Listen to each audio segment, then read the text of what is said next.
Saya tanyakan orang yang suka mengkritik Alkitab, tapi modalnya hanya Alkitab bahasa Indonesia. Jadi modalnya murah, 125.000 plus indeks, kan itu kan? Jadi kalau hanya begitu Anda mengkritik Alkitab, itu pangkatmu apa? Saya bilang begitu. Saya itu gimana? Harus saya jujur kan, saya itu orang yang bukan guru sebetulnya saya. Saya ini agitator. Agitator itu kalau ngomong lancar, tapi memang ya meyakinkan itu.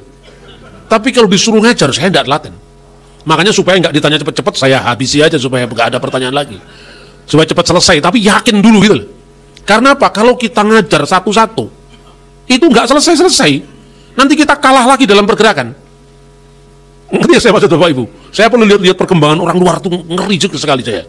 Makanya Anda tidak mungkin bisa belajar semuanya. Anda harus fokus pada satu bidang, tapi tidak awam bidang yang lain. Itu baru Anda bisa ngejar. Orang nggak mungkin sekaligus suruh belajar Ibrani, Aramaik, Arab. Itu waktunya kan panjang. Fokusmu harus satu. Milih Ibrani, tapi jangan awam Arab. Jangan awam Aramaik. Milih Arab, tapi jangan awam Ibrani. Supaya Anda bisa mengintegrasikan. Selama ini kan gitu. Orang Islam cuma ngerti Arab, tapi nggak ngerti Ibrani. Orang Kristen ngerti Ibrani, nggak ngerti Arab. Padahal dua bahasa itu kan sebetulnya serumpun. Dengan kita membangun jembatan secara lingual ini, orang bisa masuk ke kebudayaannya.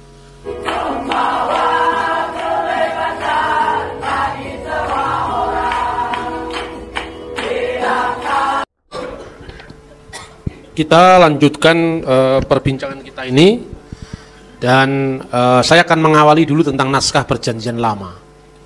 Salah satu yang menjadi tema yang sering dipertanyakan adalah tentang apa benar Alkitab yang kita percaya itu asli. Padahal sebetulnya kalau ngomong asli itu makna asli apa dulu yang dimaksud kan? Kalau disebut asli dalam pengertian bahasa aslinya, ya baik Quran, Taurat, Injil ya masih ada. Tapi kalau yang ditanyakan itu asli dari zamannya penulisnya, dua-duanya tidak ada. Karena apa? Zamannya Musa mana? Tidak ada kan? Huruf zamannya Musa seperti apa itu baru hipotesis itu. Misalnya, setiap zaman huruf itu kan berganti. Setiap kalender, setiap zaman kalender itu juga berganti.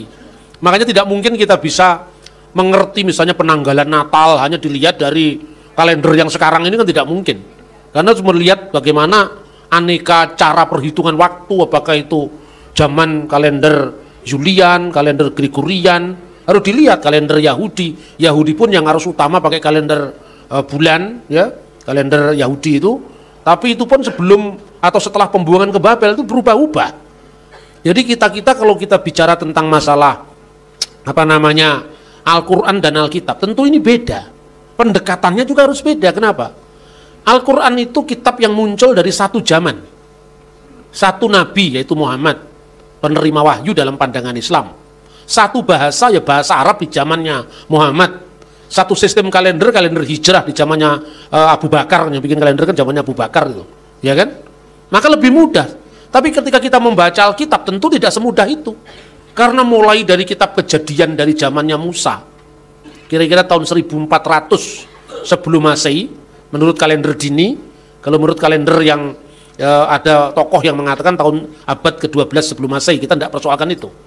Sampai kira-kira sebelum tahun 95, Yohanes menulis surat-suratnya, yaitu 1, 2, 3 surat Yohanes di Efesus. Itu jarak waktunya lebih daripada 1400 tahun. Otomatis nama-nama bulan juga bergeser. Nama bulan Nisan itu kan pengaruh Babel, maka Nisanu jadi Nisan. Nah, ketika kita membaca teks dari kitab Taurat, suasananya masih suasana Mesir. Tapi begitu kitab Yosua, suasananya suasana Israel. Karena kan Musa tidak pernah sampai di tanah perjanjian. Nah, ini lebih rumit tentu saja, sama dengan kira-kira kalau kita bandingkan sejarah hidup Presiden Soeharto dan ensiklopedia Indonesia mulai dari zaman prasejarah sampai zaman Jokowi. Coba, sulit mana sekarang?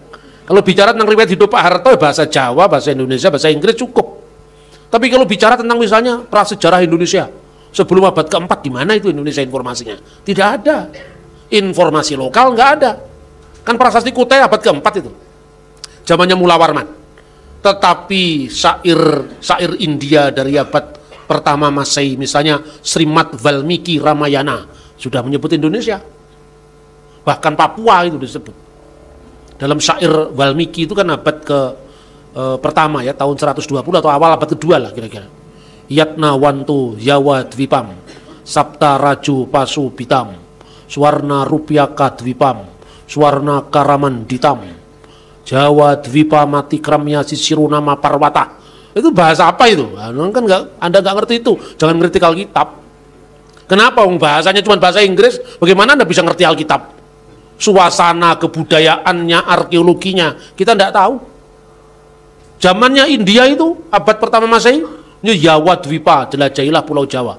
Yatnawanto Yawa Dwipam Saptarajo, 7 kerajaan, Pasu Bitam sebagai hiasan. Bahasanya aja beda dengan bahasa Indonesia sekarang. Kita mau ngerti zaman kerajaan Sriwijaya, Balaputra Dewa, bahasanya bahasa Melayu, tapi Melayu zaman itu. Coba ketika saya tanyakan orang yang suka mengerti Alkitab, tapi modalnya hanya Alkitab bahasa Indonesia. Jadi modalnya murah, 125.000 plus indeks, kan itu kan? Kalau hanya begitu Anda mengerti Alkitab itu pangkatmu apa? Saya bilang begitu. Saya itu gimana? Harus saya jujur kan, saya itu orang yang bukan guru sebetulnya saya. Saya ini agitator. Agitator itu kalau ngomong lancar, tapi memang ya meyakinkan itu. Tapi kalau disuruh ngajar, saya tidak telaten. Makanya supaya nggak ditanya cepat-cepat, saya habisi aja supaya nggak ada pertanyaan lagi. Supaya cepat selesai, tapi yakin dulu gitu loh. Karena apa? Kalau kita ngajar satu-satu, itu nggak selesai-selesai. Nanti kita kalah lagi dalam pergerakan. Ngerti ya saya maksud Bapak Ibu? Saya perlu lihat perkembangan orang luar tuh, ngeri juga sekali saya. Makanya Anda tidak mungkin bisa belajar semuanya. Anda harus fokus pada satu bidang, tapi tidak awam bidang yang lain. Itu baru Anda bisa ngejar. Orang nggak mungkin sekaligus suruh belajar Ibrani, Aramaik, Arab. Itu waktunya kan panjang. Fokusmu harus satu. Milih Ibrani, tapi jangan awam Arab. Jangan awam Aramaik. Milih Arab, tapi jangan awam Ibrani. Supaya Anda bisa mengintegrasikan. Selama ini kan gitu. Orang Islam cuma ngerti Arab, tapi nggak ngerti Ibrani. Orang Kristen ngerti Ibrani, nggak ngerti Arab. Padahal dua bahasa itu kan sebetulnya serumpun. Dengan kita membangun jembatan secara lingual ini, orang bisa masuk ke kebudayaannya. Apalagi kita baca Alkitab. Saya berikan ilustrasi mudah sekarang. Begitu dalam satu pertemuan saya tanya, saya mau membaca prasasti Kedukan Bukit. Itu abad ke-7 Kerajaan Sriwijaya. Perhatikan kata-kata saya. Saya bilang begitu. Dapun tayang naik di Sampau ngalap Sidayatra. Siapa yang bisa mengartikan bahasa saya ini? Ini bahasa apa? Ini bahasa Indonesia, ini bahasa Melayu. Tapi Melayu abad ke-7. Ayo sekarang. Tidak ada yang ngerti, saya tambahi lagi. 1 juta kalau ngerti satu kalimat. Padahal sebetulnya Anda ngerti. Cuman bahasa ini kan tidak lazim. Dapunta yang itu nama orang. Yang itulah yang menjadi kata sembah yang. Menyembah yang itu Tuhan. Waktu itu belum muncul kata Tuhan dalam pengertian yang ilahi. Tuhan itu artinya Tuhan Janaka, Tuhan Kanaka, nama Patih, nama Raja itu Tuhan. Mulai kapan kata Tuhan bergeser menjadi kata Lord dalam pengertian divine? Kita ngomong seperti itu. Kalau saya ngomong ketuhanan yang Maha Esa, kata Tuhan munculnya kapan? Prasasti pertama yang menyebut itu prasasti Trengganu, di mana kata Allah Rabbul Alamin diterjemahkan Dewata Mulia Raya. Jadi Allah itu diterjemahkan Dewata di prasasti Kutai. Karena apa? Pengaruh bahasa Arab belum dominan. Bahasa Sanskerta sudah mapan waktu itu. Ini gambarannya ya. Tidak ada yang tahu, tidak ada Pak. Dapuntayang nama orang. Tidak ada yang tahu. Naik. Naik itu naik. Seperti kata baharu menjadi bahru di Malaysia, baru di Indonesia. Sebelum tahun 60-an, baharu di Indonesia. Naik, naik. Di itu artinya ke sekarang. Sampau itu sampan. Ngalap itu mengejar, tidak ada dalam bahasa Indonesia, tapi dipertahankan dalam bahasa Jawa. Ngalap berkah Kiai Hasim As'ari. Mengejar berkahnya Kiai Hasim. Itu kata ngalap. Sidayatra sepenuhnya Sanskerta. Ini bahasa Indonesia abad ke-7. Yang nanya minder dulu sama saya kan? Gak jadi tanya, sudah pulang saya. Makanya kamu mau nanya Alkitab itu pangkatmu apa? Baru abad 7 aja kamu sudah sakit ingatan loh. Kamu tahu nggak Alkitab itu? Taurat Musa mulai dari Bereshit sampai Devarim, mulai Kejadian sampai Ulangan, itu ditulis tahun 1400 sebelum Masehi. hurufnya kamu tidak kenal. Bahkan kamu kenal huruf Ibrani yang sekarang, secara paleografi belum cukup, karena hurufnya Qumran cara nulisnya beda dengan Masoretik yang lebih tua. Waduh, sulit Pak, makanya jangan, nggak usah ngeritik kamu. Ini caranya kita atur ngomong ini, ya toh? Tapi kalau guru diterangkan satu-satu, sesuai lah, tinggal ngalih aja. Saya kasih catatan, makanya karena saya nggak sabar tadi, saya nulis buku supaya nanti kalau saya sudah dipanggil Tuhan, ada ensiklopedi Bambang Nursena, kira-kira gitulah. Tujuannya apa? Nah, saya itu ngumpulin buku lebih dari 25 tahun betulnya. Belum semuanya saya tulis. Belum tentu murid-murid saya, bahkan mungkin anak-anak saya pun yang telaten untuk membaca itu. Nah, kira-kira kalau misalnya saya dipanggil Tuhan, kemudian bacaan saya tadi belum saya transfer, Anda mau belajar lagi dari nol, butuh waktu berapa lama? Itulah pentingnya orang menulis. Kekristenan terlalu banyak melahirkan generasi pengkhotbah ketimbang generasi penulis. Maka tidak ada yang terabadikan pemikiran kita.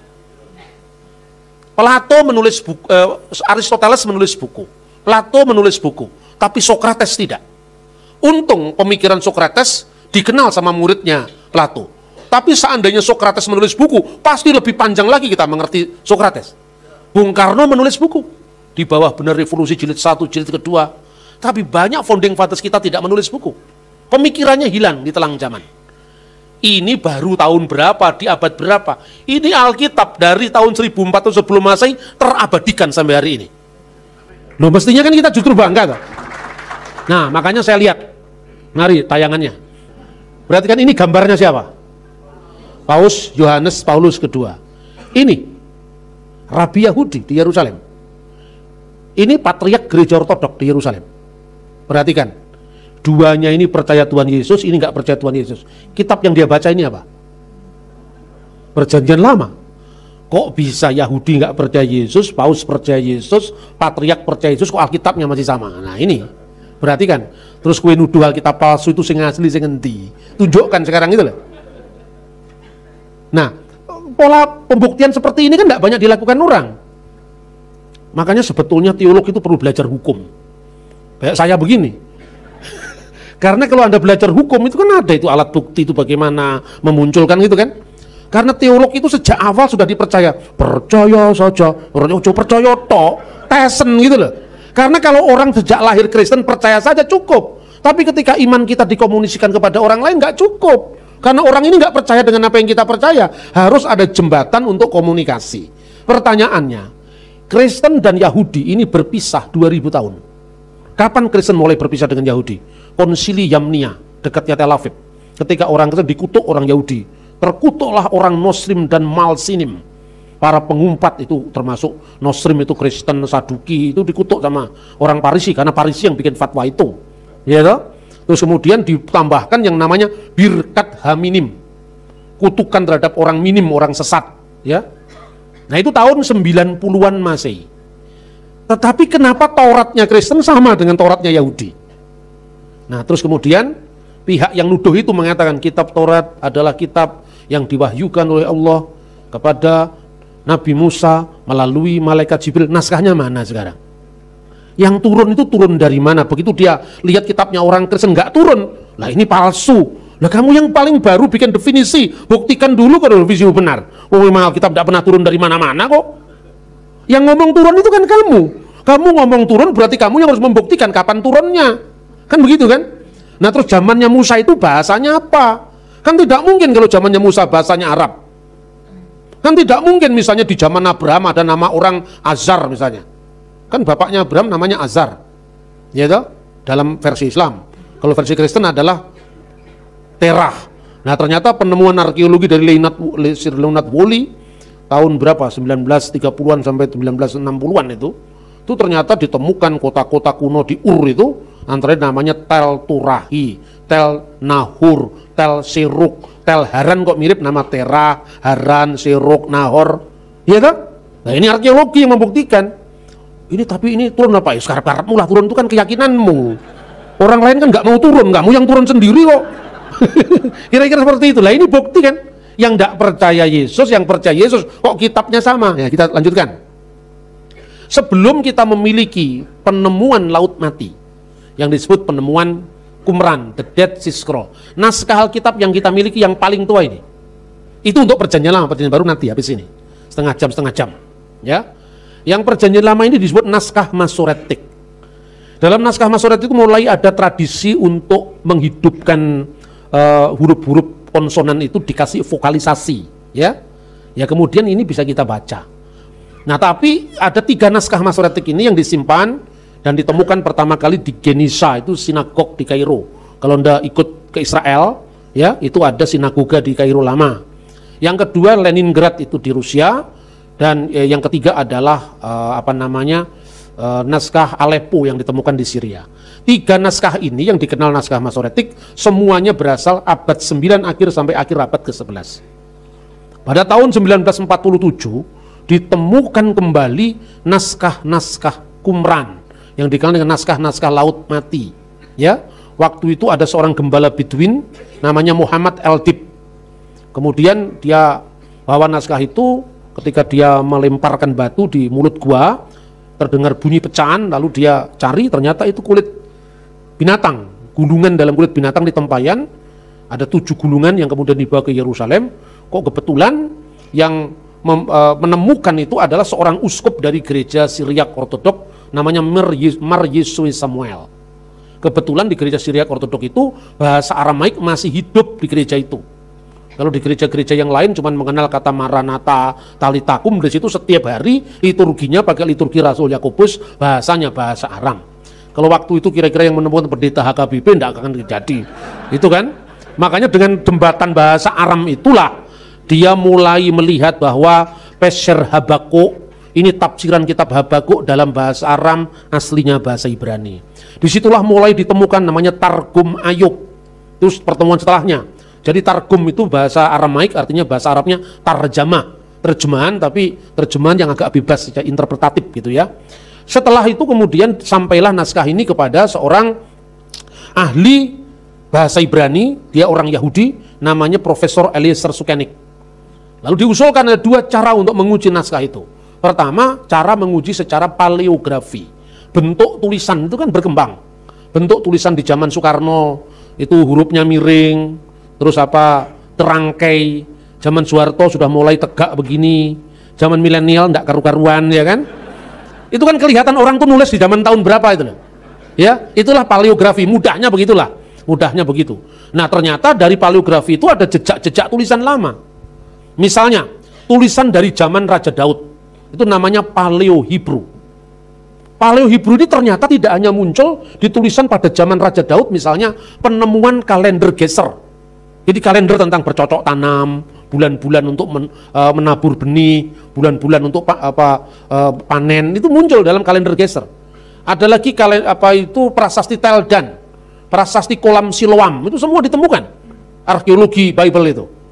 Tapi kemudian kenapa tulisan dari zaman Raja Daud itu kok muncul di Gua Murabaat?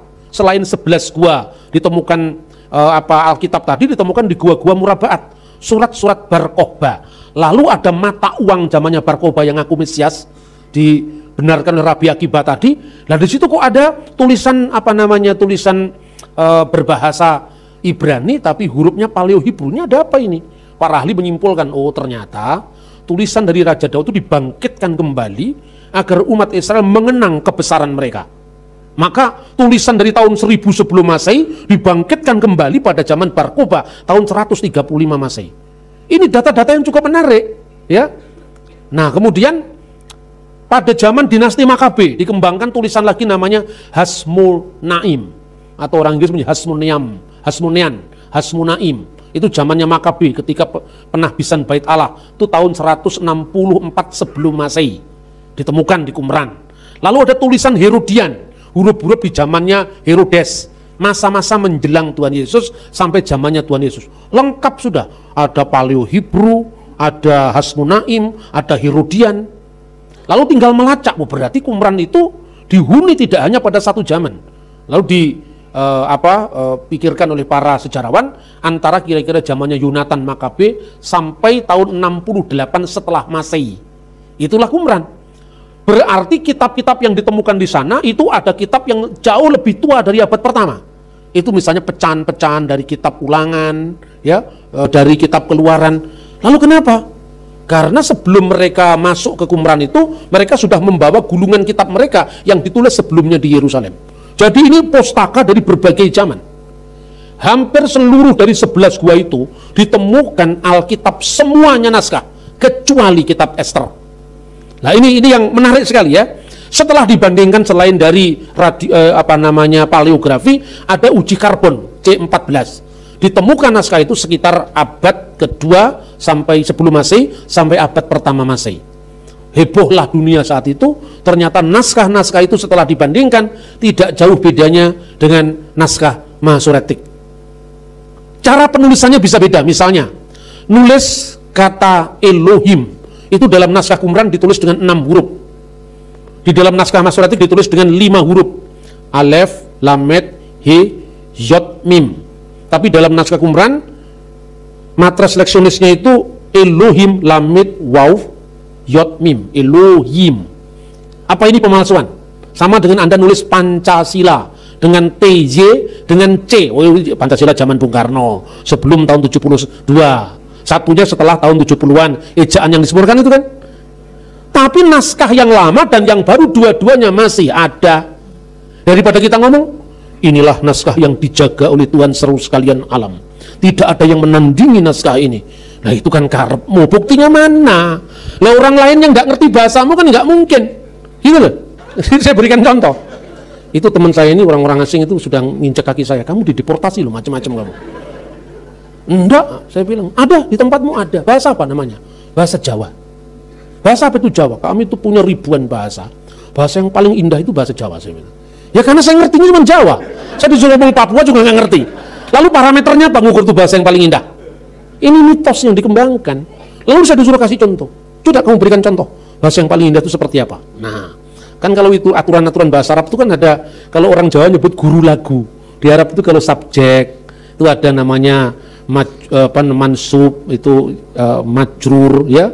Terus apa lagi satunya itu? Marfu itu kalau subjek ya, misalnya Muhammadun kataba kitaban. Kalau nama Arab mesti ditanwin kalau Bambang nggak bisa karena nama Jawa. Nggak ada Bambangun, nggak bisa. Nama Arab itu bisa didobelkan. Misalnya Jalaluddin Suyuti, Jalaluddin Mahali, 2 orang namanya Jalaluddin, Jalal lain, itu bisa bahasa Arab. Aturan semacam itu hanya ada dalam bahasa Arab, Ibrani nggak ada, hanya Arab itu loh. Nah tapi apakah ini bukti keunggulan bahasa Arab? Tidak juga, karena bahasa Jawa punya aturan yang bahasa Arab nggak ada. Itu namanya guru lagu. Tapi bagaimana orang Kairo ngerti guru lagu? Kamu contohkan. Wonten malih jangkanang negari. Loh kaget juga. Bagus juga ya, itu bahasa paling indah. Oh, yang ngerti saya, dia nggak ngerti kok. Ya. Lamun benjang wonten buron wono. Dia bilang, enggak sama. Saya bilang sama. Enggak sama, saya bilang. Habis ujian nilai saya C. Enggak masalah bagi saya, orang Indonesia enggak tahu nilai saya berapa. Yang penting saya lulus kan. Nilai itu bagi saya enggak penting. Yang penting saya bisa mengubah paradigma orang. Habis itu saya datang lagi ke kampus saya setiap tahun. Kalau saya pas ada kunjungan ke Mesir, itu dosen ini masih ngajar, masih. Pernah ngomong itu, nggak pernah ngomong lagi, nggak berani lagi dia ngomong. Ya toh? Untuk mengatakan naskah ini benar, naskah ini betul, itu nggak cukup hanya ngerti satu bahasa, karena nggak ada parameter pembandingnya. Anda mengatakan ini bahasa paling bagus, ya karena kamu yang ngerti itu, yang lain nggak bagus. Bahasa Timur atau bahasa Dayak bagus juga. Orang kadang-kadang nggak biasa mendengar itu jelek, kalau dengar juga bagus. Makanya saya di gereja-gereja karismatik nembang saya, biar ditengkeng tetap nembang, nggak apa-apa saya. Salahnya ngundang saya itu loh. Saya hanya ingin mengadakan perombakan pemikiran bahwa kita ini punya kearifan lokal yang orang lain juga nggak punya. Tuh dia tanya begini lagi, Pak, bahasa ini bahasa paling indah, Pak. Unta itu kalau punuknya 2 namanya ini, punuknya 1 namanya ini ada lengkap dalam bahasa Arab. Ya karena ini pablek unta. Di Jawa nggak ada unta. Tapi kamu ngerti ya, kalau di Jawa itu kan punya pohon kelapa. Hampir semua Nusantara pohon kelapa. Kamu menyebut pohon kelapa yang untuk itu apa namanya? Es degan itu, namanya apa itu? Degan. Ya toh? Bahasa Jawa itu ada klopo, kambil, degan, cengkir, bluluk, lengkap itu. Nah coba bahasa Inggrisnya, cuma 1.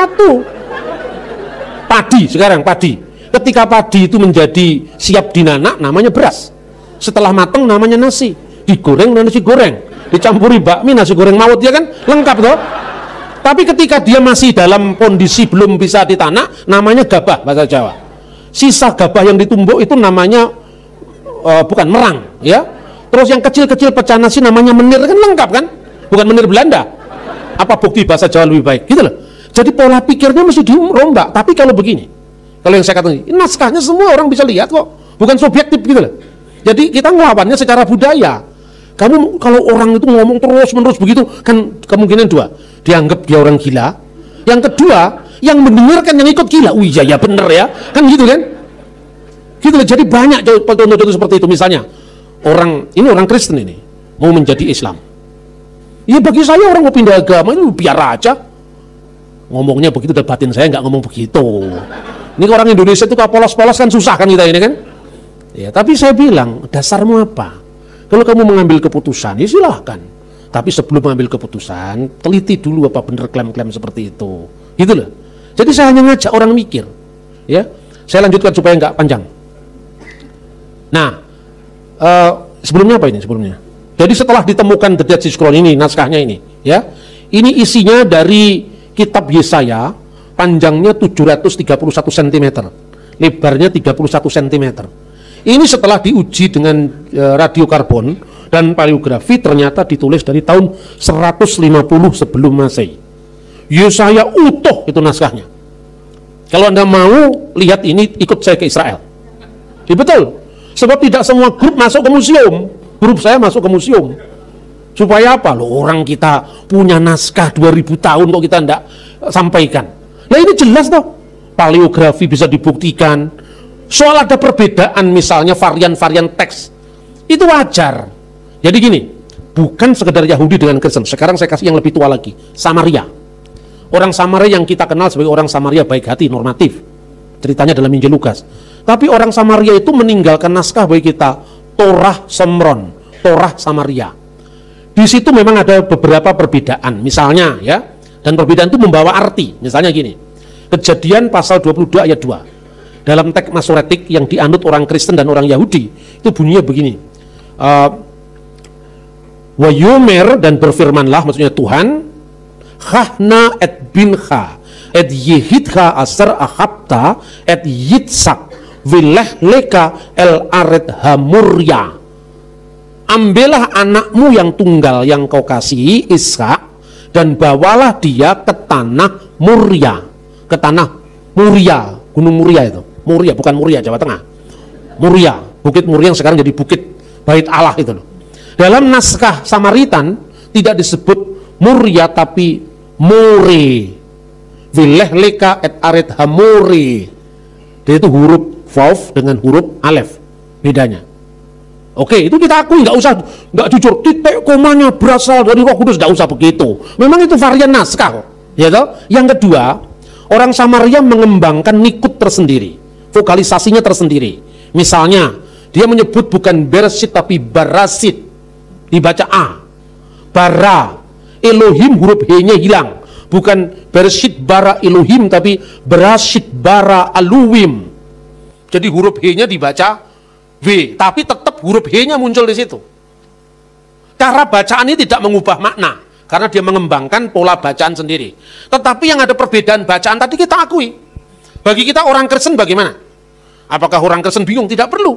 Karena Yesus ketika menghadapi perempuan Samaria yang di sumur Yakub itu, dia membenarkan ortopraksi orang Samaria. Dia tidak seperti orang Yahudi yang menjauhi Samaria, tidak. Dia minta minum kepada perempuan Samaria. Tapi Yesus menegaskan ortodoksi. Karena keselamatan datang dari bangsa Yahudi. Kristus berpihak pada ortodoksi Yerusalem, tidak berpihak pada orang Samaria di Nablus dulu. Sekarang di Nablus, dulu namanya di Gunung Ebal, Gunung Gerizim, gitu loh. Tetapi bagi saya, hal seperti ini menunjukkan bahwa tiga komunitas keagamaan yang berpisah ribuan tahun kitabnya masih bisa diikuti. Soal beda, itu naskahnya beda, iya betul. Perbedaan-perbedaan itu tidak tidak separah yang diduga orang. Misalnya, ada 6.000 tambahan dalam kitab Masorah. Kalau Anda cuma baca Wikipedia kan begitu. Ada 6.000 tambahan dari kitab Taurat Samaria. Tidak begitu aslinya. Aslinya gini loh, orang Samaria itu kan punya kecenderungan sekte. Karena dia tidak mengakui eksistensi kota Yerusalem. Kenapa tidak mengakui eksistensi kota Yerusalem? Karena ketika pulang dari Babel itu, ketika pembangunan Bait Allah, mereka ditolak, marah. Lalu mereka menafsir tanah Moria itu adalah tanah More yang ditafsirkan itu gunung Gerizim. Gitu loh. Terus yang kedua, karena eksistensi Yerusalem tidak ditemui, kitab Yosua terus ke belakang, itu isinya Yerusalem. Padahal dia menolak Yerusalem. Akhirnya apa? Bagian-bagian pertama kitab Yosua dimasukkan setelah Ulangan pasal 34. Disisipkan dalam kitab itu, jadi itu bukan firman yang lain. Itu firman-firman dalam kitab Yosua yang dimasukkan ke kitab Ulangan. Itu yang dikatakan 6.000 dalam Wikipedia itu, gitu loh. Makanya Wikipedia itu hanya jadi introduction untuk melacak sumbernya yang lebih akurat. Kadang-kadang banyak teks seperti itu ya. Anda melihat tokoh-tokoh tertentu kok angka tahunnya bergeser karena apa? Tinggal dia memakai tarik dini atau tarik kemudian. Dan itu biasanya kalau zaman Kristen dihitung dari matinya Herodes. Matinya Herodes ada yang mengatakan tahun 4 sebelum Masehi, sebelum tahun Gregorian sekarang ini ada yang mengatakan tahun 1. Patokannya apa? Yosefus ahli sejarah abad pertama mengatakan dia meninggal tatkala terjadi gerhana bulan. Dan gerhana bulan menurut hitungan astronomi terjadi pada pada tahun pertama sebelum tahun umum ini atau tahun 4 sebelumnya. Akibatnya di belakang geser. Yesus disalib tahun 33 bagi penanggalan akhir. Ya, bagi penanggalan sebelumnya tahun 30 gitu loh. Jadi ini tidak mengurangi fakta dasarnya. Karena apa? Semua dokumen itu kan bisa dilacak sekarang. Lebih baik itu kan dari sekedar klaim. Ini wahyu terakhir loh Pak. Nah ya sudahlah, kamu yang percaya. Yang lain kan terakhirnya menurut versinya masing-masing, bukan versimu gitu loh. Jadi jangan membawa keyakinan dalam konteks dialog, karena kalau keyakinan itu kan subjektif. Maka kalau bagi saya, orang Kristen mesti membuktikan keyakinannya. Saya percaya, cukup bagi saya. Tetapi ketika orang lain belum percaya, kan saya harus membangun jembatan bagaimana orang bisa mengerti bahwa apa yang saya yakini itu bukan sekedar keyakinan, itu bisa dibuktikan. Lanjut. Nah, inilah yang disebut naskah-naskah sebelum ini kalau nggak salah. Setelah ini. Oh ya betul berarti ya. Ya setelah ini, sebelum ini ya. Ini contoh dari kitab Nabi Yeremia, ya. Kitab Nabi Yeremia. Orang Yahudi itu kalau nulis kitab, begitu ada salah sedikit dia ulang lagi. Tidak dicoret, ya. Tetapi kalau dia meragukan suatu kata, dia hanya memberikan kode di sini. Ketif dan kire. Ketif itu yang tertulis. Misalnya, Vikal Hasyarimot at Nahal Kidron. Kata Hasyarimot itu tidak ada dalam bahasa Ibrani. Seperti Anda kalau misalnya nulis, saya makan nasi goreng. Jadi saya nakan nasi goreng. Kata nakan kan nggak ada. Oh itu sukunya hilang satu kakinya itu loh. Tapi Anda tidak bisa mengubah begitu saja. Tertulis nakan. Tapi bacaan yang diusulkan makan. Ini juga gitu. Bacaan yang diusulkan ketif, kire, bacaan yang diusul kire itu hasademot. Karena apa? Huruf dalet dengan huruf res. Satunya mematah, satunya tidak. Hanya itu saja. Dalam tulisan tangan kan bisa, gampang sekali. Ini diakui, tidak disangkal. Tetapi dari situ justru kita bisa menguji mana original teksnya. Lanjut. Nah ini naskah Qumran. Ini dipotong khusus dari Yesaya pasal 21 ayat 8. Di sini ada kata-kata, ini haroeh, ini enggak ada titik-titik diakritiknya, enggak ada di sini. Makanya dibaca ya, wa yikra aryeh al-misfeh adunai. King James bingung menerjemahkan, ini apa ini? Singa Arya ini. Tapi kok di sini ada singa tiba-tiba muncul di kerumunan manusia. Tuh dia baca, then he cried as a lion. Kata S ini dikasih huruf miring, ini tambahan. Setelah ditemukannya naskah laut mati, ternyata di sini bukan roeh, bukan aryeh, tapi haroeh. Ini kira-kira huruf aryeh ini, ya haroeh, dan aryeh bandingannya seperti ini dan seperti ini. Ini huruf he. Di sini tidak, ini alef, res, yod, he. Haroeh, aryeh. Makanya terjemahan baru kita mendapatkan kata-kata dan berserulah orang yang melihat itu. Dan ini konteksnya lebih tepat ketimbang yang ditulis di dalam naskah Masoretik. Di sini naskah Qumran yang lebih tua di naskah Masoretik kemudian memberikan pilihan bacaan yang baik. Dan ini semuanya ada, nggak dibuang. Kita musnahkan yang lain supaya seragam, enggak. Kita ini demokratis. Ya, banyak contoh yang seperti itu. Terus kita lanjutkan lagi. Nah, bagaimana ketika kita membaca Biblia Hebraica Stuttgartensia? Ini kan edisi Kristen untuk teks yang kita terima, tetapi di bawahnya itu ada namanya teks Kritikus Apparatus. Jadi Kritikus Apparatus itu kalau ada perbedaan ini loh, misalnya ya. Di sini ada ayat 8, ya. Wajikra, ya, mana tadi? Aryah, ya. Di sini ada angka mana? Angka 8. Di sini ada huruf kodenya B. Lalu ditulis di sini angka 8, huruf B, Chi, Qumran, Ha, Roeh. Jadi menurut naskah Qumran bacaannya bukan Aryah tapi Ha, Roeh. Jujur semua diakui di sini. Jadi orang bisa memilih mana bacaan yang kamu pilih. Makanya orang Yahudi sama orang Kristen, sekeras apapun perdebatan mereka, tapi mereka mengacu pada teks yang sama. Dan yang namanya teks Masoretik itu tidak satu loh. Ada yang namanya Masora Magna, teks kebanyakan, ada yang minor.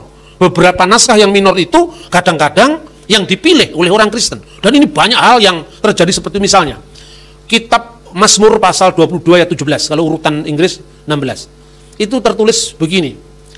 Itu bacaannya keari atau karu. Kalau karu itu artinya mereka menusuk, yadai weriglai, tanganku dan kakiku. Bagi orang Kristen ini bukti penyaliban. Orang Yahudi mengatakan kari, keari, seperti singa. Teks selanjutnya dalam Mazmur pasal 22 itu untuk singa Arya, bukan Ari. Hanya di situ kata Ari muncul. Satu.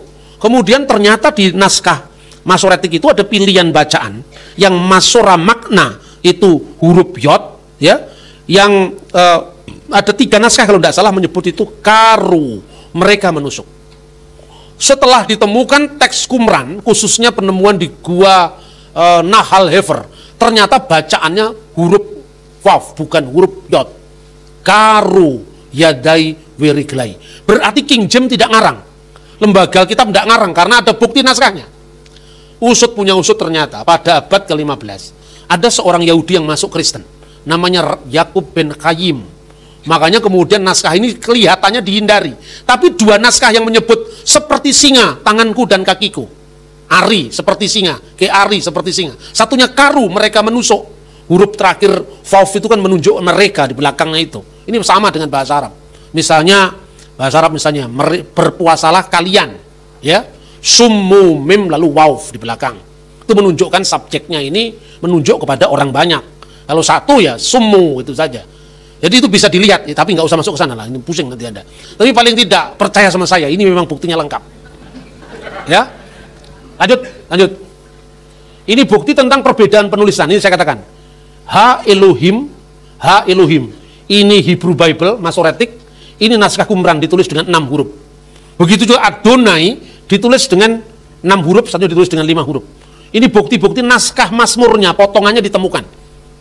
Nah, saudara-saudara Anda lihat, saya begitu bicara naskah Masoretik ini saya sangat berterima kasih pada gereja Katolik, khususnya Ordo Fransiskan, yang memang mengawal penemuan ini dari awal di Israel.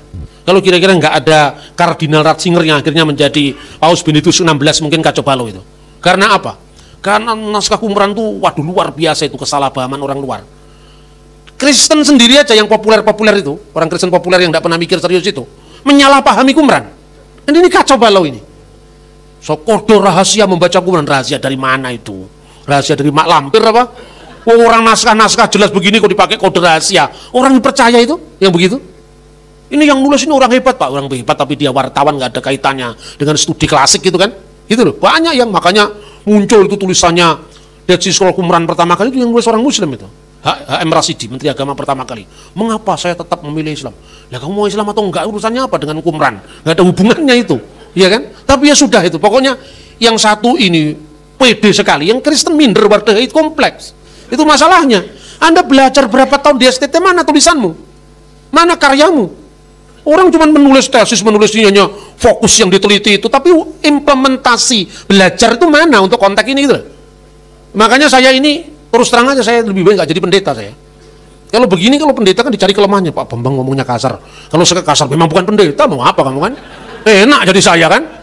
Ya itu kan kadang-kadang ini orang ngomong secara intelektual, tapi orang tidak membantah. Ini normatif yang dipersoalkan ini sering menjengkelkan. Daripada saya cepat mati lebih baik enggak, sudah sekalian. Tetapi sebetulnya saya pendeta juga. Buktinya tetap diundang saya. Saya sudah koreksi, saya ini bukan pendeta, bukan. Tetap aja ditulis pendeta, ya sudah, saya capek ngoreksi. Mau apa? Sudah saya katakan. Sampai di dokumentasi buku saya loh. Sampai di Wikipedia mengatakan seorang ini yang enggan jadi pendeta, ini kan tetap ada. Masih dipersoalkan. Ditahbis di mana? Tidak ada yang nahbis saya. Memang saya nggak milih kok. Saya itu enak jadi begini gitu loh. Ngomong Pancasila bisa, ngomong Qumran bisa, khotbah di gereja yang mengundang juga bisa. Kan gitu kan? Nah, saya lanjutkan.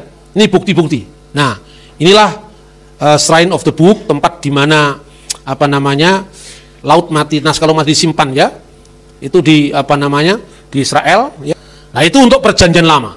Jadi artinya Yahudi, Kristen, Samaria punya Taurat yang satu. Yahudi dan Kristen, satunya tidak percaya Yesus, satunya percaya, punya perjanjian lama yang satu. Orang Kristen menyebut perjanjian lama, orang Yahudi nggak mau menyebut perjanjian lama karena perjanjian baru belum datang. Makanya mereka menyebut tetap aja Torah, Nevim, Ketuvim, kitab Taurat, kitab nabi-nabi dan tulisan-tulisan yang lain. Nah, sekarang kita mulai baca perjanjian baru. Perjanjian baru. Tuduhan bahwa Alkitab Injil sudah dipalsukan. Ini naskah yang saya munculkan ini. Ini yang disebut P66, ini loh. Euangelion kata Lukan. Ini akhir dari Injil menurut Lukas. Euangelion kata Yohanan. Ini loh. En arki in hu logos, ke hu logos in prostontion, kitios in hu logos. Ya ada di sini. Ya, lanjut. Nah, mereka ini yang saya katakan. Dulu kitab-kitab seperti ini hanya berlaku untuk anak-anak pesantren. Ini diajari kayak gini, 4 naskah itu dihimpun oleh 4 orang. Ini dari kitab Al-Jawahirul Kalamiyah. Ini kitab kuning yang biasa dibaca di pesantren-pesantren NU. Di antara mereka ada yang tidak pernah melihat Nabi Isa sama sekali. Pertanyaan sekarang dibalik. Nabi Muhammad ketemunya kapan? Melihatnya kapan? Malah jaraknya 500 tahun lebih. Lah ini kan hidup di zaman yang sama. Ya toh? Itu kalau kita ngukur agama orang dari ukuran kita. Mereka 4 penghimpun itu Matius, Markus, Lukas, dan Yohanes.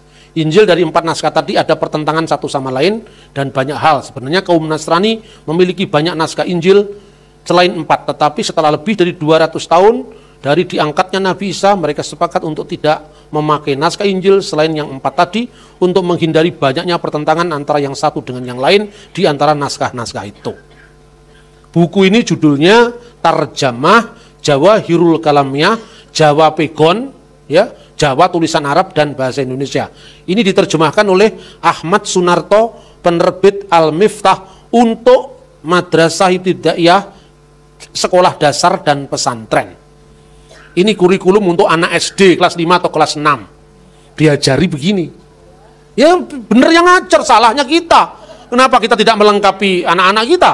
Mereka umur SD sudah diajari kitab Injil itu salah, tapi kita juga diajari juga kingkong badannya besar, lebih aneh binatang bebek. Anehnya bebek itu zaman purbakala ya seperti itu. Ini artinya apa? Kita ini underestimate pada anak-anak kita gitu loh. Makanya kurikulum sekolah minggu harus dirombak. Supaya kalau anak-anak kita nanti masuk SMP, ditanya teman yang seperti ini, dia tidak gagap lagi. Ini loh kira-kira seperti itu. Kita lanjutkan.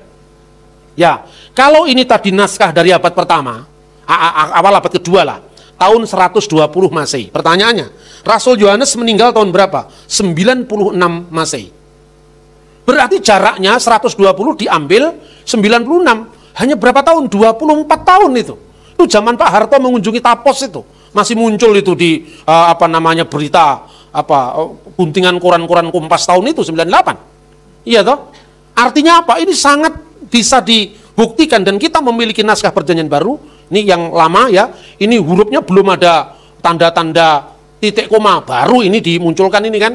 En arki in hulogos, ki hulogos in prostontion, kitios en hulogos, autos en in arke prostontion dan seterusnya. Ini masih ada panta di auto egenus dan seterusnya masih ada. Dan ini tunjukkan. Ini dari abad kedua awal, ini abad sekarang. Sama apa enggak? Kan gitu kan cara pembuktiannya. Saya tanya, ini Anda harus membeli Alkitab Indonesia Yunani. Pergi ke Lai, ambil, taruh di gerejamu. Saya lihat persoalannya Pak Martin ada Arab Indonesia. Senang saya, makanya saya hormati. Wah ini, Arab Indonesia.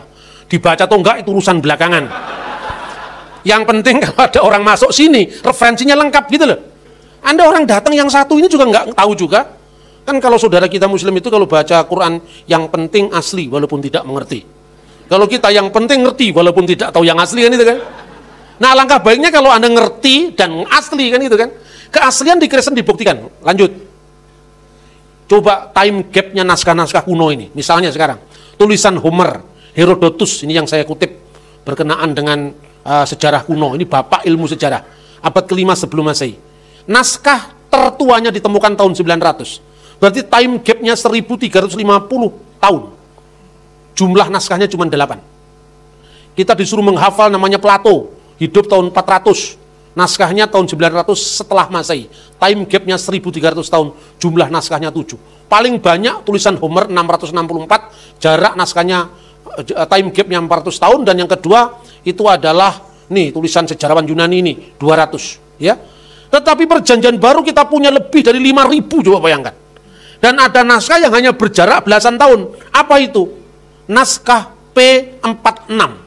P46 itu isinya surat-surat 10 surat perjanjian baru, surat-surat Paulus. Paulus meninggal di Roma tahun 67 Masehi. Petrus tahun 64, Paulus 67. Naskah tulisannya Paulus ditemukan tahun 85 Masehi. Hanya ada jarak belasan tahun. Anda percaya dengan Aristoteles, Anda percaya dengan Plato, waktu kita kuliah di Fakultas Ilmu Hukum, Ilmu Sosial, menurut Aristoteles manusia adalah zoon politikon, ya kan? Makhluk sosial. Anda pernah nggak melakukan yang namanya textual criticism dari Aristoteles? Nah, Alkitab 5000 lebih naskahnya, masa Anda nggak yakin? Dan itu semua bisa dilihat. Sekarang ini syukur eranya YouTube.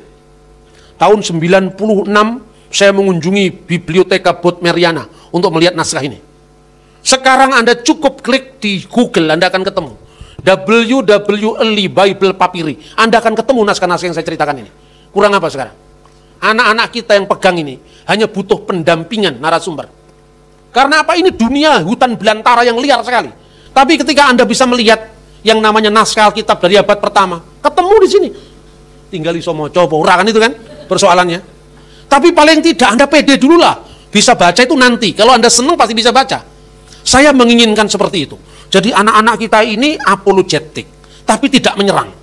Kalau Anda tidak menyerang, Anda hanya bertahan pada serangan, Anda tidak bisa masuk penjara. Karena penodaan agama itu mengancam kita setiap saat. Makanya rumusnya satu, tidak usah ngurusi agama orang. Tapi bersyukurlah ketika orang salah paham dengan kita.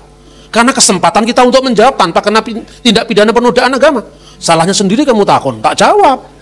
Kalau kamu tidak nanya, tidak saya jawab. Anda lihat, Google saya pernah saya ngurusi orang lain? Nggak pernah. Saya hanya mau orang salah paham dengan Tritunggal, saya jawab. Kok Bapak ngutip Al-Quran? Loh karena ayat yang kamu alamatkan ke saya itu nggak seperti itu. Loh kok bisa Pak? Lah coba ayat yang kamu baca. Laqad kafara alladziina qalu innallaha salisu salasa. Katanya Ustadz UAS. Siapa itu UAS? Ujian akhir semester. Ya. Ujiannya pun nggak tahu lulus apa enggak. Kalau lulus dia pastilah. Kalau yang uji saya mungkin belum tentu. Kalau saya diuji ya nggak lulus, dia urusannya dia kok. Yang saling lulus itu kan subjektif toh. Saya menilai orang lain nggak lulus dari ukurannya dia. Tapi orang lain juga nggak saya luluskan. Ya mendingan kalau saya menafsirkan masih pakai data. Tapi kalau sekedar menuduh, kan begitu kan? Makanya saya bilang, di mana ada orang tadi kita nyanyi? Ada nggak yang nyanyi ketiga dari yang tiga? Ketiga dari yang tiga. Kan nggak ada. Loh berarti ini ayat saya salah Pak? Nggak salah. Tapi salah alamat. Karena bukan untuk saya. Ayo kalau ngomong salah alamat, kan nggak penodaan agama, saya nggak ngomong salah kok. Tapi penerapannya bukan untuk saya. Lah untuk siapa ya? Cari sendiri, itu bukan kitab saya. Gitu loh. Maka kita nggak usah ngurusi orang lain. Tapi kita menjawab ketika orang salah paham dengan kita. Karena ukuran sosiopolitik, ya, kita mau ngomong bargaining position kita pasti kalah. Makanya supaya kita tidak kalah, melompatlah lebih pintar daripada mereka. Bukannya pintar secara teologi, tapi pintar secara strategi. Karena strategi itu pintar, orang Jawa mengatakan itu, bener nanging ora bener. Coba, kamu benar, tapi penerapannya salah, kalah kita. Saya tidak mau kalah, saya mau menang. Bener dan menang, makanya saya pakai strategi. Perbanyaklah teman, satu musuh terlalu banyak, 1000 kawan kurang. Makanya saya nggak peduli dengan perbedaan Mariologi, Katolik, dan sebagainya. Ketika kita masih duduk bersama, itulah kita Kristen. Kecuali saksi Yehova dan Mormon. Karena sudah ada lagunya. Ku tak pandang dari gereja mana, asal bukan Mormon saksi Yehova. Kita lanjutkan. Pak Bambang tinggal Ya. 5 menit. Oke, ini time gap-nya tadi, Aristoteles, Herodotus, dan seterusnya. Perjanjian baru cuma sedikit sekali time gap-nya. Lanjut. Nah, bagaimana penulis Injil yang tidak pernah ketemu dengan Nabi Isa? Nabi Muhammad juga tidak pernah ketemu Nabi Isa, gitu jawabannya kira-kira. Lah ini kan dia yang nanya, terus saya tanya, lah kamu kok yakin kamu yang benar? Lah ya Pak, kan kalau kamu tuduh ada yang tidak pernah ketemu, Paulus tidak pernah ketemu misalnya. Lah Nabi Muhammad ketemunya kapan? Ini kan wahyu Pak, wahyu kan yang percaya. Yang tidak percaya kan wahyu si Hombing, wahyu Suwendro. Jangan kamu mengukur kepercayaanmu untuk orang lain, kan gitu kan? Kita lanjutkan. Nah kita lanjut, seluruh Injil ditulis pada abad pertama. Kutipan-kutipannya dari para muridnya, para rasul, apostolic fathers. Terus, bagaimana dengan Injil-Injil palsu seperti Injil Thomas? Injil Thomas, Injil Yudas itu ditulis jauh setelah masa generasi keempat setelah para rasul. Yang ngomong tentang Injil Yudas pertama Irenaeus. Irenaeus muridnya Polikarpus, Polikarpus muridnya Yohanes, Yohanes muridnya Yesus. Generasi keempat. Karena ada orang-orang yang membaca buku yang namanya Injil Yudas. Itu disebut oleh Irenaeus generasi keempat setelah Yesus. Maka nggak bisa cek and recheck. Nah sekarang pertanyaannya, Yesus punya murid 12. Dari 12 murid punya 70 murid. 70 murid itu termasuk Lukas, termasuk Markus, termasuk Barnabas, ya kan? Loh, dari mana kita tahu Pak? Data sejarah gereja kuno. Di Alkitab tidak ada. Kalau itu saksi Yehova yang tanya begini. Di Alkitab tidak ada. Sekarang pertanyaannya, di mana Injil Matius yang nulis Matius ayatnya di mana sekarang? Tidak ada Pak. Kok kamu bisa mengatakan Injil Matius? Kan dari lembaga Alkitab yang memberikan ini Pak judul. Kok lembaga Alkitab berani memberi judul karena apa? Karena kanon Muratori dari abad kedua sudah ngomong itu tahun 170. Papias muridnya Yohanes sudah ngomong itu pada abad pertama. Papiaslah yang mengatakan Injil pertama ditulis Matius, Injil kedua ditulis Markus, Injil ketiga ditulis Lukas, Injil keempat ditulis Yohanes, anak Zebedius, adiknya Yakobus Zebedius, anaknya ibu namanya Salome. Itu kan jelas tulisan dari muridnya Rasul. Terkalahkan nggak dengan mazhab Tubingen dari Pangeran Diponegoro zamannya? Kalau Anda meragukan tulisan Bapak Gereja awal ini, berarti Anda harus menolak kepenulisan Injil dari 4 tadi. Gampang sekali. Nah, terus pertanyaannya, kenapa di sini kok ditulis inilah kata-kata rahasia yang diucapkan oleh Yudas Thomas, kembaran Kristus? Kenapa kata-kata rahasia? Para rasul kan punya murid. Check and recheck, itu yang namanya successio apostolik. Jadi misalnya, saya ini nulis buku religi dan religiositas Bung Karno, diberi kata pengantar oleh Gus Dur tahun 2000 itu. 2 kali saya difasilitasi Gus Dur untuk ketemu sahabatnya Bung Karno di Tokyo, namanya Mr. Nakajima. Pulang ke Indonesia, saya selesaikan buku saya menghadap Ibu Hartini, istrinya Bung Karno. Saya menghadap Bang Sabam Sirait, yang waktu zaman Bung Karno berkuasa, dia menjadi aktivis GMKI. Saya tanya, benar Bang Sabam, Bung Karno itu hafal Injil Yohanes pasal 1. Itu betul dalam bahasa Belanda, satu saksi mengatakan. Saya tanya Ibu Hartini, apa Ibu ayat yang dihafal oleh Bung Karno? Oh, Bung Karno sangat menghafal Bhagavad Gita. Bhagavad Gita itu salah satu ayat yang dihafal begini, Karmani wadikarasti mapalesu kedacana. Itu ungkapan Kresna pada Arjuna. Ayat ini yang dibaca jawaban dari doa Bung Karno ketika besok pagi mau bicara Pancasila. Wah, menyembah Allah Subhanahu wa Ta'ala, keluarnya Bathara Kresna. Ya, ini hebat ini. Ya kan? Itulah cara berpikirnya Bung Karno yang lintas agama. Tapi nyatanya Pancasila memberkahi banyak orang. Itu yang namanya passing over. Toh Bung Karno coming back kepada Islam. Ketika saya membaca banyak buku, banyak kitab, saya coming back kepada iman saya, kekristenan gitu. Ini cara berpikir Pancasila. Anda tidak disuruh menyamakan agama, tidak. Tetapi mengambil sesuatu yang inspiratif dalam soal-soal sosial, soal-soal yang bukan teologis dari agama lain. Tidak ada masalah. Pak Bambang kan nggak pernah ketemu Bung Karno. Saya ketemu dengan Mr. Nakajima, pemimpin peta, pelatihnya Supriyadi, saksi sejarah. Saya ketemu dengan Ibu Hartini, istrinya Bung Karno. Saya ketemu dengan Cak Ruslan Abdul Ghani, juru bicaranya Bung Karno. Kurang apa? Tapi kalau kira-kira 16 abad setelah saya ngomong Bung Karno, Anda silakan tidak percaya. Yang saya tulis ini saksi-saksi hidupnya masih ada. Yang ditulis oleh Paulus, semua saksi hidup masih ada gitu loh. Nggak usah ngomong wahyu, karena wahyu itu keyakinan. Ini bukan sekedar keyakinan, ini pembuktian. Lanjut. Karena nggak bisa dicek and recheck tadi, Rasul-rasul bertanya, ini ucapan Thomas persis sama dengan Injil Thomas ini, Injil Yudas dan Injil Thomas tadi.